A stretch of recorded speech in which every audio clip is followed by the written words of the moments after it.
Spoštovani in dragi, vsi navzoči. Naslov današnjega govora je vzet iz Psalma 36:10, kjer je predstavljeno veliko in presenetljivo odkritje psalmista, njegova duhovna izkušnja, globoko povezana s celoto teološkega sporočila Stare in Nove zaveze in s človekovim izkustvom vseh časov. Psalmi so poetične kompozicije, ki izvirajo iz globoke in močne vere pisateljev in izražajo edinstveno percepcijo, včasih popolnoma novo dojemanje časa, prostora, zgodovine, stvarjenja in tudi usode posameznika. Izbrala sem drugi stih, grafično vrstico, 10. vrstice 36. psalma. Besedilo imate na programu, na listu programa, tako da lahko sledite. In je vzet iz standardnega prevoda Svetega pisma, kar bom utemeljila tudi v sledeči razlagi. V negotovem zgodovinskem obdobju, v katerem živimo danes, zaznamovanem z velikimi spremembami, z vojnami in nasiljem ter z velikimi izzivi na antropološki, socialni in kulturni ravni, je percepcija psalmista nagovarjajoča in aktualna tudi za nas. Izbrani naslov V tvoji luči vidimo luč je drugi stih vrstice 10, ki se v celoti glasi tako: Kajti v tebi je izvir življenja, v tvoji luči vidimo luč. Psalmist ob videnju Božje svetlobe, ki je opisana v vrsticah predtem od 6. do 9. kot dobrota, ljubezen in zvestoba, ki izhajata iz višav in priplavljata svet, vzklikne in govori Bogu v množini. Mi vidimo luč. V tem besedilu prepoznavamo dve lastnosti Božje besede, ki sta dve temeljni postavki Svetega pisma in Božjega razodetja. To je personalizem in odnosnost. Bog, ki se v Svetem pismu razodeva in nas nagovarja kot osebe, je Bog, ki kot presežno bitje in oseba stopa v odnos z vsakim človekom, kar teološko opredelimo kot zavezo, ki jo je Bog sklenil s človeštvom preko Noeta, kasneje jo sklene z izvoljenim ljudstvom Izraelom preko Mojzesa in v novi zavezi z vsemi ljudmi v Jezusu Kristusu.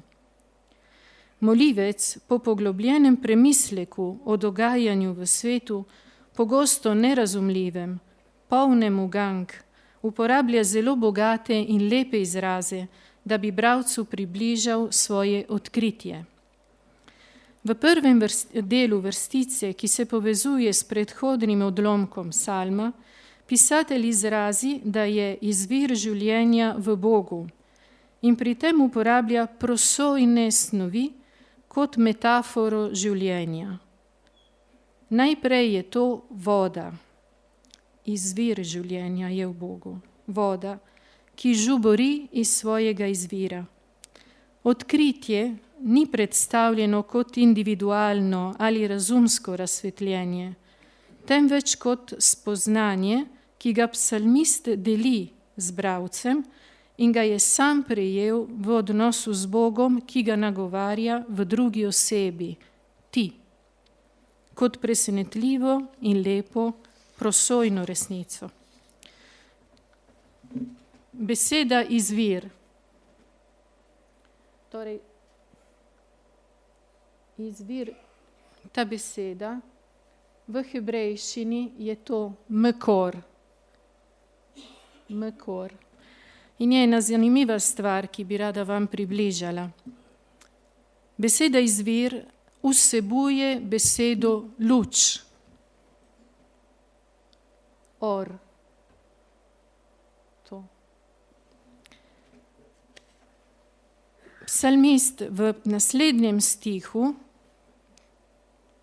tukaj lahko vidimo, 3-krat se pojavi beseda or, or, or in ni r.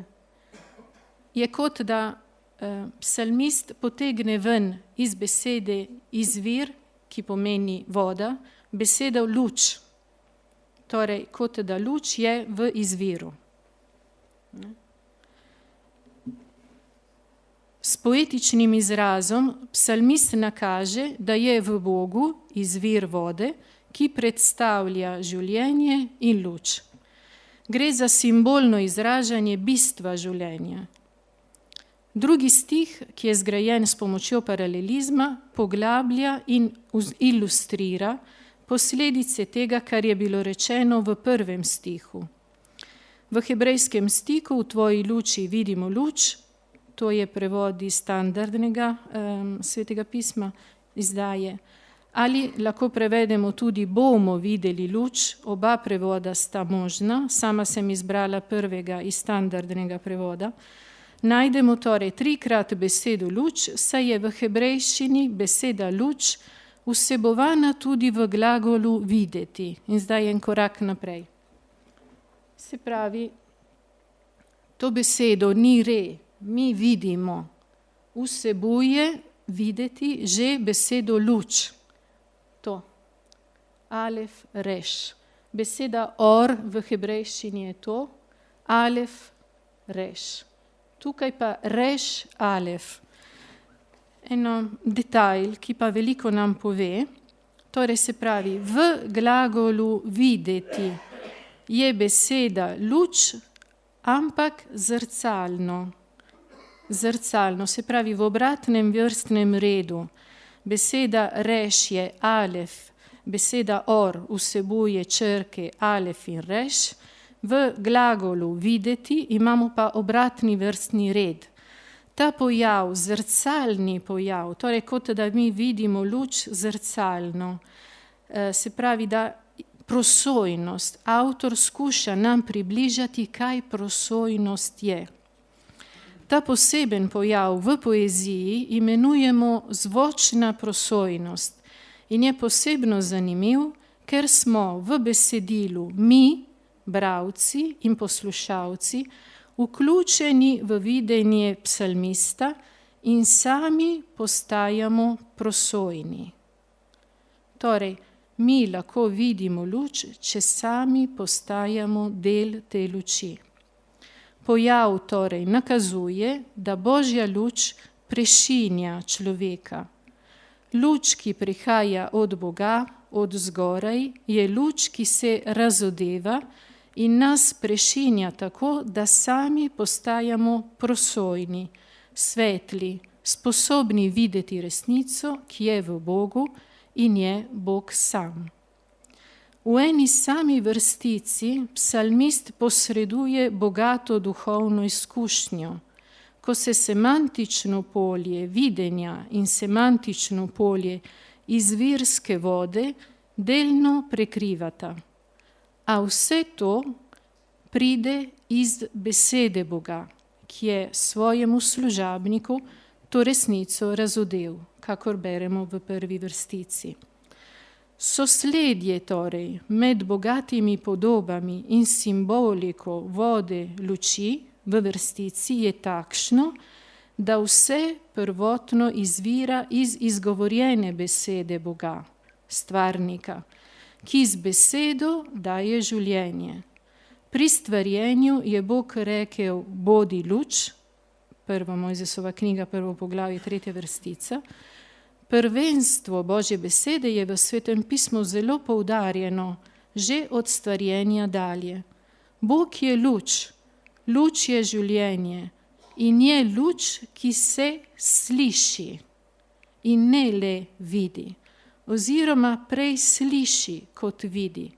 Saj ima v Svetem pismu poslušanje Božje besede prednost pred tem, kar vidimo.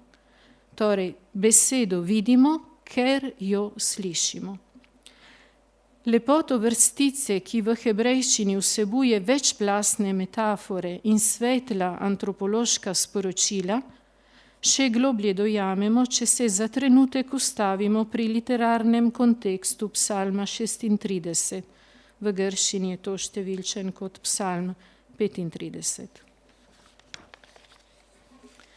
Pisatelj v psalmu oriše antitezo in strašno nasprotje. Če gremo eno naprej, torej, in v besedilu, ki imate vi pred vami, vidite, da tam so 3 enote v samem besedilu. Pisatelj v psalmu oriše antitezo in strašno nasprotje, lahko bi rekli dramo zgodovine, kot velikanski kontrast med situacijo krivičnika, ki je opisana med vrsticami 2 do 5, in Božjo dobroto od 6. vrstice do 10. vrstice. Na koncu izreče 2 prošnji, ki sta, da bi bila ohranjena Božja dobrota zvestim in da roka in noga krivičnika ne bi imela uspeha proti poštenim. Torej, v tem psalmu imamo en triptih. V psalmu prepoznamo 3 dele. Videnje krivičnika, vrstice 2 do 5, videnje Boga, vrstice 6 do 10, in 2 prošnji Bogu, 11 do 13 vrstice. Zgradba je izrazito trodelna in koncentrična, saj vrstice 6 do 10 predstavljajo središče poetične kompozicije. Na začetku psalmist poglobljeno razmišlja o početju zlobnih in slišimo lahko slikoviti izraz, da poosebljeni greh šepeta v srcu krivičnika. Tako to besedo šepeta najdete v jeruzalemskem prevodu. Prvi del besedišča, torej v drugi vrstici najdemo besedo, po hebrejsko je ta beseda neum, ki stoji za glagolskim izrazom šepetati v jeruzalemski izdaji in ki ga nekateri komentatorji prevajajo z besedo orakel. V standardnem prevodu pa imate besedo govor, kakor vidimo tukaj v drugi vrstici. To se torej nanaša na besedo, torej beseda orakel, ki je prevedena z besedo govor, se nanaša na besedo, ki jo krivičnik nosi v svojem srcu in mu zakrije notranji pogled, saj pred seboj ne vidi Božjega strahu.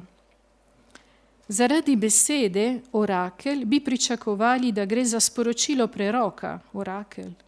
Dejansko pa v tem primeru govori poosebljeni greh, ki se oglaša v človekovem srcu in preži, da bi ga napadal in uničil. Na drugih mestih Svetega pisma je greh podobno predstavljen kot zver ali kot kača. Greh hoče biti slišan in poslušan, da bi mu grešnik odprl srce in sprejel njegove prevare, ko ga zavaja in mu predočuje prazne iluzije. Krivičnik, ki živi v laži, je zavrnil modrost in poštenost. Nekateri komentatorji opredelijo ta greh z izrazom egolatrija, ki označuje malikovanje samega sebe. Ko človek postane zaprt v svojem svetu, išče le svoje ugodje in svoj prav in zato zavrne Boga. Prerok Mihej grozi gorjenim, ki snujejo zlo in počenjajo hudo na svojih ležiščih. Izvršijo ga še preden sine jutro, ker imajo moč v svojih rokah. Prvi psalm, prva vrstica podobno opisuje, kako krivičniki vztrajajo v slabem ravnanju. Vrstice 4 in 5 iz psalma 36 opisujeta gibanje, ki izvira iz globine srca hudobnega in se obelodani, postane dejanje in se s prevaro širi v srcu, v mislih, na ustih, povsod, doma ali na cesti. Vse pa se začenja v srcu, kjer krivičnik zavrne Boga, etične prvine, modrost in dobroto. Psalmistovo razmišljanje je tudi blizu obče človeški izkušnji. Tukaj pa ne gre toliko za ločitev med vernimi in nevernimi, kot za ločitev med poslušnostjo in neposlušnostjo Bogu, kar je mnogo globlja ločnica, saj Bog govori vsakemu človeku in vsakemu na svoj način da slišati svoj glas. mi temu rečemo vest. V sredini psalma je pa videnje Božje luči. Od vrstice 6 do 10.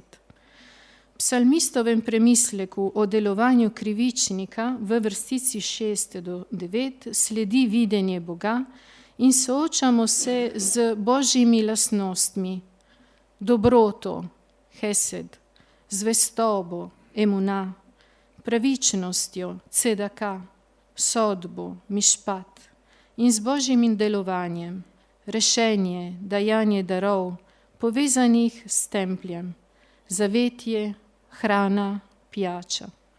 Premišljevanje v vrstici 6 do 10 postaja izjemno bogato in globoko. Vse omenjene Božje lastnosti so predstavljene s svojimi kozmičnimi razsežnostmi.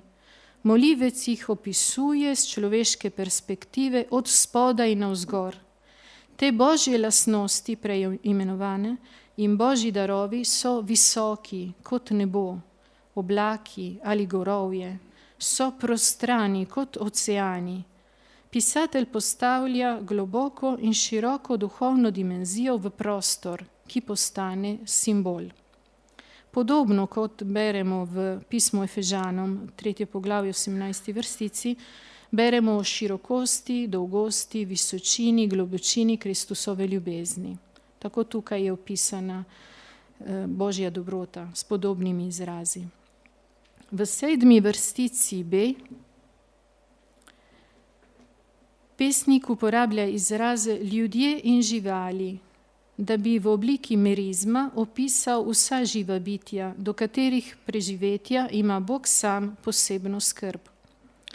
In vrstice 8 do 10, znotraj opisane prostrane in obsežne kozmične vizije, tukaj pesnik se osredotoča na duhovno izkušnjo templja, namenjenega Adamovim otrokom, torej vsem ljudem.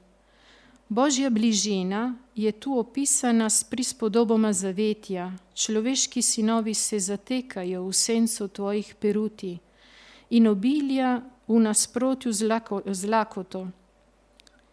Opajajo se z obiljem tvoje hiše. V templju, kakor v raju, so reke radosti, ki potešijo človeško žejo.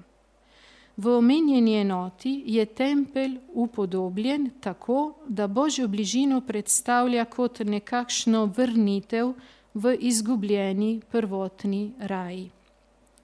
Vrstica 10 opisuje Boga kot nenehni izvir življenja, kar se povezuje s preroško tradicijo, tako pri Ezekijelu, naprimer 47. poglavju in pri Joelu, 4. poglavju, 18. vrstici. Studenec bo izviral iz Gospodove hiše. Bog je predstavljen kot izvir luči, ki razsvetljuje vsakega človeka. Ta luč je namenjena vsem ljudem.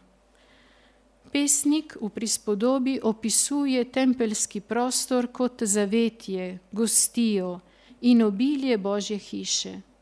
Kelih je izvir vode, vino je radost in vse je tvoje, Gospodovo.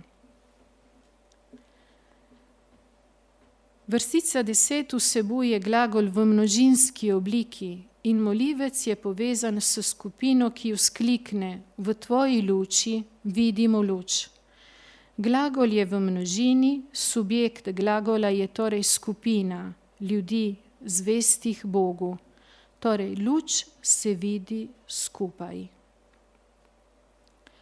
Od 6. do 10. vrstice prepoznavamo sledeče gibanje. Luč življenja prihaja od Boga in se spušča do vseh bitij, do človeštva in do nas. Zadnje 3 vrstice, 11. do 13. vrstice, vsebujejo 2 prošnji in nudijo odgovor na dramo zgodovine. Prošnji sta, da bi Božja ljubezen in pravičnost ostali pri zvestih in poštenih, in na drugi strani, da molivec, preganjan od roke zlobnega, ki ga stiska, in poteptan od noge, ki ga tlači, ne bi bil uničen v pregnanstvu in stiski, ki sta sad ošabnosti in krivičnega početja. Prošnja daje molivcu upanje na zmago nad krivičnikom. In kar tukaj zelo preseneča pa je, da v zadnji vrstici, v 13. vrstici, je časovna razsežnost. Pričakovali bi glagol v prihodniku, torej bodo propadli. Pa beremo, da to, namesto da bi izraženo kot upanje, je pa izraženo v pretekliku. Tam so padli hudodelci, potrti so bili, pa ne morejo ustati. V molitvi psalmist dobi tako gotovost glede prihodnosti, da jo opisuje kot dogodek, ki se je že zgodil. Zlo je že premagano. Krivičnik ni deležen ustajenja. Podobno misel imamo v drugi knjigi Makabejcev, 7. poglavje, vrstice 9 in 14. Izjava, je treba povedati, da ne nasprotuje možnosti spreobrnenja krivičnika, ampak hoče prikazati, da zlo in zla dejanja nimajo prihodnosti.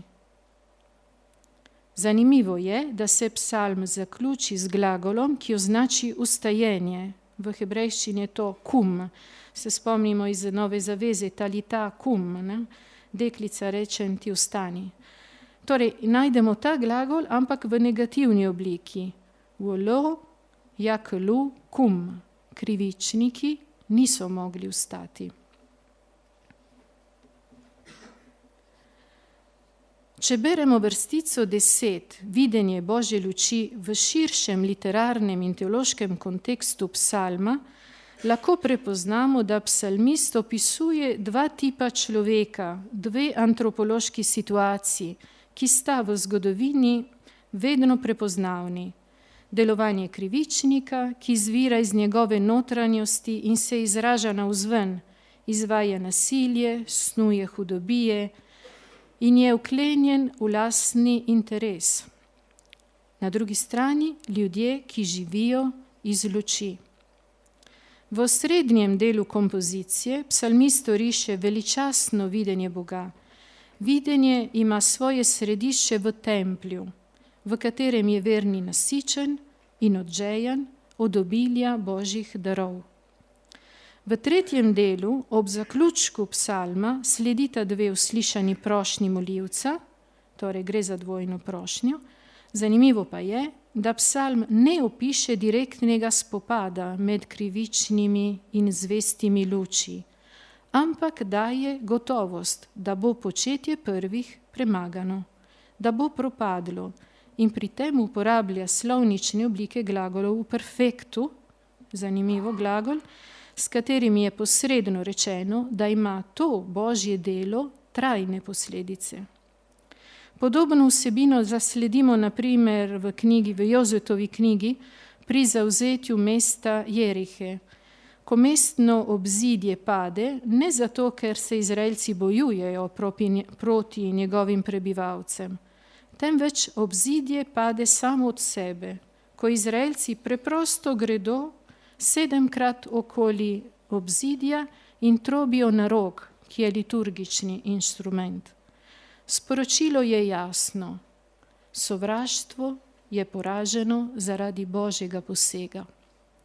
To pa ne pomeni, da se v zgodovini ni potrebno zavzemati za resnico in pravičnost. Psalm predstavlja sintetični pogled na zgodovino vseh časov, saj presega vse poskuse, da bi to videnje omejili na določen čas in prostor, kar priznava tudi večina komentatorjev. V krščanski tradiciji, torej krščanska interpretacija psalma in zgodovina egzegeze psalma, v krščanski tradiciji je bil ta psalm interpretiran v kristološki luči in v luči dopolnitve razodetja. Osrednje videnje Božje zvestobe, dobrote in svetlobe je usmerjeno k Kristusu. Človeško srce, ki je omenjeno na začetku psalma, je dejansko središče Kristusovega delovanja, saj je prišel odrešiti od grehov vse človeštvo in ga napolniti s svetlobo očetove ljubezni. Vsa simbolika Božje luči, ki se v Stari zavezi povezuje s templjem, ki je kraj, kjer ima verni Jud izkušnjo Božjega zavetja in Božjih dobrot, se v Novi zavezi loči od judovskega templja in poveže z osebo Jezusa Kristusa. Starozavezna simbolika templja in daritev se obogati in doseže svojo dopolnitev v osebni in edinstveni daritvi Jezusa Kristusa za vse človeštvo. Janezov evangelij opisuje Jezusa kot luč sveta in živo vodo. V okviru 4. evangelija so liturgični judovski prazniki, posebej šotorski praznik, usmerjenih Kristusu, ki, citiram, na dan veliki dan praznika je vstal, zaklical in rekel: če je kdo žejen, naj pride k meni in naj pije, kdor veruje vame. Simbolika vode in luči doseže svoj vrh v eshatološki napovedi knjige Razodetja v zadnjem poglavju pri vrstici 1 in 5, 1 in 5 vrstici, kjer beremo: na tom je pokazal reko žive vode, bleščečo, kakor kristal, ki je izvirala od prestola Boga in jagnjeta. Noči ne bo več in ne bodo potrebovali ne luči svetilke, ne sončne luči, kajti razsvetljeval jih bo Gospod Bog. Cerkvini očetje so brali psalm o kristološki luči.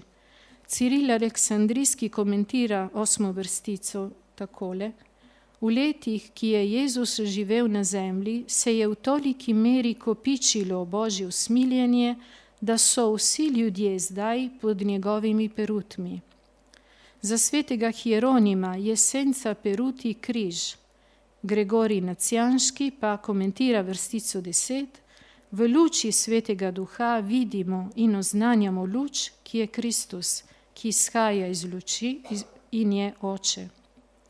Božja luč je namenjena vsem, se širi in preplavlja svet, stvarstvo, človeštvo in jo more uzreti vsak, ki je odprt luči. In zaključek. Na koncu naj našo kratko razlago in interpretacijo psalma 36 povežem še z zelo zgovorno umetniško podobo iz današnjega časa. Predstavlja, podobno kot psalm 36, vizijo Božje luči, ki se iz Svetega pisma izteka v zgodovino. To je križanje v belem. Umetniško delo judovskega slikarja Marka Chagalla iz leta 1938, torej pred slabim stoletjem. V sredini platna je velik in sijoč pas luči, ki se spušča od zgoraj in se razširja na zemljo. Na bel pas luči je položen velik bel križ, na katerem je križani oblečen v talit, to je judovski molitveni plašč, ki sredi nasilja in vseh žalostnih dogodkov, ki se vrstijo okoli njega in okoli križa, daje globoko sporočilo spokojnosti, miru. Kristus je bil križan med razbojniki, danes pa je nedolžni križan med nedolžnimi, tako Chagall, in povezan z vsemi nedolžnimi zgodovine. Zlo ne more zasenčiti svetlobe, nima mesta v luči in se pred njo umakne, kar sredi trpljenja in preizkušenj človeštva naznanja zmago življenja. Sporočilo psalmista je nekako aktualizirano tudi v sodobnem Chagallovem slikarskem delu. Tudi danes, ko osupnemo pred velikim nasiljem, trpljenjem nedolžnih, krivičnim početjem, zaradi katerega trpimo, Psalmist vabi, da tudi mi zazremo in vzkliknemo pred očetovo lučjo. V tvoji luči vidimo luč.